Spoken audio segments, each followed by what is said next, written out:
ನೀವ್ ಹೇಳ್ತಾ ಇರೋ ಕತೆ ಎಲ್ಲ ಕೇಳಿದ್ರೆ ನನಗೆ ಅವಳು ಶಾಂತಿನೋ ಹೌದೋ ಅಲ್ವೋ ಅನ್ನೋದು ಅನುಮಾನ ಬರ್ತಾ ಇದೆ.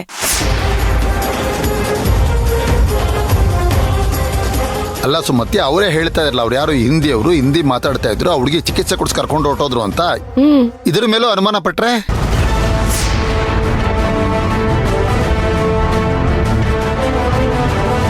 ಅಲ್ಲ ರೀ, ಅವಳು ಶಾಂತಿ ಅಲ್ಲ ಅಂತ ನೀವು ಅದ್ ಹೇಗೆ ಅಷ್ಟೊಂದು ಗ್ಯಾರಂಟಿಯಿಂದ ಹೇಳ್ತಾ ಇದ್ದೀರಾ? ವೈದ್ಯರೇ ಹೇಳಿದ್ರು ಅಂತ ಹೇಳ್ತಾ ಇದ್ದೀನಲ್ಲ ಸುಮತಿ. ಇದಕ್ಕಿಂತ ಇನ್ನೇನ್ ಗ್ಯಾರಂಟಿ ಕೊಡಕ್ ಸಾಧ್ಯ ನಾನು? ಅಲ್ಲ ರೀ, ಅದಕ್ಕೆ ಅಷ್ಟೇ ಸುಮಾ, ಅವ್ರು ಹೇಳದ್ಮೇಲೆ ಗ್ಯಾರಂಟಿ ಆಗೋಯ್ತು ತಾನೆ ಅವಳು ಶಾಂತಿ ಅಲ್ಲ ಅಂತ. ಆ ಡಾಕ್ಟ್ರು ಅವಳಿಗೆ ಟ್ರೀಟ್ಮೆಂಟ್ ಕೊಟ್ರು, ಹಿಂದಿ ಫ್ಯಾಮಿಲಿಯವರು ಅವರು ಟ್ರೀಟ್ಮೆಂಟ್ ತಗೊಂಡು ಹೊರಟೋದ್ರು ಅಂತ ನೀವ್ ಅವ್ರು ಹೇಳಿದ್ರು ಅಂತ ಹೇಳ್ತಿದ್ದೀರಾ. ಆದ್ರೆ ನೀವ್ ಅವ್ರ ಹತ್ರ ಮಾತಾಡಿದ್ರ, ಅವ್ರನ್ನ ನೋಡಿದ್ರ? ಇಲ್ಲ ಸುಮತಿ. ಅದಕ್ಕೆ ಹೇಳ್ತಿರೋದು ರೀ, ಈ ಕ್ಷಣದವರೆಗೂ ಶಾಂತಿ ಹೌದೋ ಅಲ್ವೋ ಅಂತ ನಮಗಿನ್ನೂ ಗೊತ್ತಾಗಿಲ್ಲ. ಗೊತ್ತಾಗೋವರೆಗೂ ನಮ್ಮ ಅಚ್ಚು ಆ ಶಾಂತಿ ನಿವಾಸಕ್ಕೆ ಹೋಗೋದು ಬೇಡ ರೀ.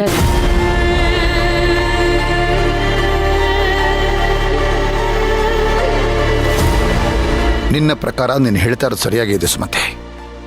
ಆದರೆ ಈಗಾಗಲೇ ಸುಶಾಂತ್ ಅವರು ನಮ್ಮ ಮೇಲೆ ಬೇಜಾರು ಮಾಡ್ಕೊಂಡು ಕೋಪದಲ್ಲಿದ್ದಾರೆ.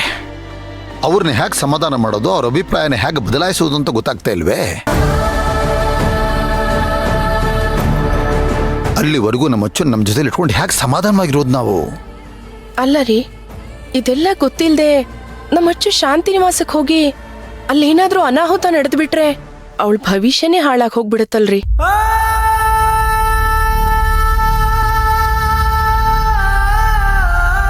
ಪಾಪ, ಇವರಿಬ್ರು ಈ ಕ್ಷಣದವರೆಗೂ ನಾನೇ ಅರ್ಚನಾ ಅಂತ ನಂಬಿದಾರಲ್ಲ. ಇವರಿಬ್ರು ಇಷ್ಟು ಮುಗ್ಧ ಜೀವಿಗಳ, ಇಂಥವ್ರಿಗೆ ನಾನು ಮೋಸ ಮಾಡ್ತಿದ್ದೀನಿ ಅನ್ನೋ ಗಿಲ್ಟಿ ಕಾಡ್ತಿದೆ. ಏನ್ ಮಾಡೋದು? ಇವರು ನನ್ನ ಶಾಂತಿ ನಿವಾಸಕ್ಕೆ ಕಳಿಸ್ದೆ ಜ್ಯೋತಿಷರು ಜಾತಕ ಅಂತೆಲ್ಲ ಮಾತಾಡ್ತಿದ್ದಾರೆ. ಈಗ ಏನ್ ಮಾಡೋದು? ನನ್ನಿಂದ ಇವರಿಬ್ರಿಗೆ ಎಷ್ಟು ಚಿಂತೆ ಮಾಡೋ ಹಾಗಾಯ್ತು.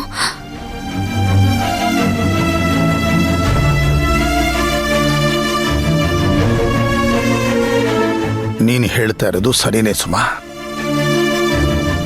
ನೀರಿಗೆ ಇಳಿದ ಮೇಲೆ ಮಳೆ ಏನು ಚಳಿ ಏನು, ಆ ಹುಡುಗಿ ಶಾಂತಿ ಹೌದಾ ಅಲ್ವಾ ಅಂತ ನಮಗೆ ಗೊತ್ತಾಗೋ ತನಕ ನಿನ್ನ ಪ್ರಕಾರ ಅವಳು ನಮ್ಮನೇಲಿ ಇರಬೇಕಾದ್ದೇ ನ್ಯಾಯ.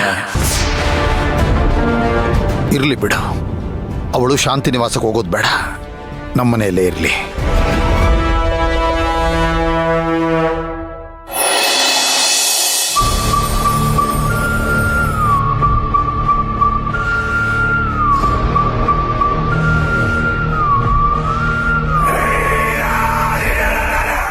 ಏನಾಯ್ತು ಡಾಕ್ಟರ್?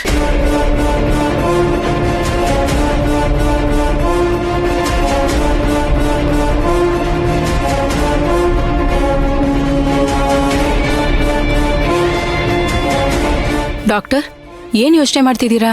ಈ ಪೇಷಂಟ್ ರಿಕವರಿ ಆಗೋದಕ್ಕೆ ಒಂದೇ ಒಂದು ದಾರಿ ಇದೆ. ಏನ್ ದಾರಿ? ಈ ತರ ಸಿವಿಯರ್ ಆಗಿ ಕೋಮಾದಲ್ಲಿರೋ ಪೇಷಂಟ್ಗೆ ಒಂದು ಮೆಡಿಸನ್ ಇದೆ, ಆದ್ರೆ ಆ ಮೆಡಿಸನ್ ಇವತ್ತರೆಗೂ ಅಂಡರ್ ರಿಸರ್ಚ್ ಅಲ್ಲೇ ಇದೆ. ಅದಿನ್ನೂ ಪೇಟೆಂಟ್ ಆಗಿಲ್ಲ. ಇಂಡಿಯನ್ ಮೆಡಿಕಲ್ ಅಸೋಸಿಯೇಷನ್ ಇಂದ ಇನ್ನೂ ಪರ್ಮಿಷನ್ ಸಿಕ್ಕಿಲ್ಲ. ಯಾವುದೇ ಮೆಡಿಸನ್ ಆಗಲಿ ಅನಿಮಲ್ ಟ್ರಯಲ್ ಮತ್ತು ಹ್ಯೂಮನ್ ಟ್ರಯಲ್ ಆದಮೇಲೆ ಅದು ಸೂಟಬಲ್ ಅಂತ ಸರ್ಟಿಫೈ ಆಗುತ್ತೆ. ಹಾಗಿದ್ರೆ ನೀವು ಹೇಳ್ತಿರೋ ಮೆಡಿಸಿನ್ಸ್ಗೆ ಇನ್ನೂ ಸರ್ಟಿಫಿಕೇಟ್ ಸಿಕ್ಕಿಲ್ವಾ? ಫಾರಿನ್ ಕಂಟ್ರೀಸ್ ಅಲ್ಲಿ ಇದಕ್ಕೆ ಪರ್ಮಿಷನ್ ಕೊಟ್ಟಿದ್ದಾರೆ, ಆದರೆ ಇಂಡಿಯಾದಲ್ಲಿ ಈ ಮೆಡಿಸನ್ಗೆ ಸೈಡ್ ಎಫೆಕ್ಟ್ಸ್ ಇದೆ ಅಂತ ಇನ್ನೂ ಅದಕ್ಕೆ ಪರ್ಮಿಷನ್ ಕೊಟ್ಟಿಲ್ಲ. ಪರ್ಮಿಷನ್ ಸಿಕ್ಕಿಲ್ಲ ಅಂದ್ಮೇಲೆ ಆ ಮೆಡಿಸಿನ್ ಎಲ್ಲಿ ಸಿಗುತ್ತೆ? ನನಗೆ ಗೊತ್ತಿರೋ ಒಂದು ಜಾಗದಿಂದ ರಹಸ್ಯವಾಗಿ ಮೆಡಿಸನ್ ತರಿಸಬಹುದು.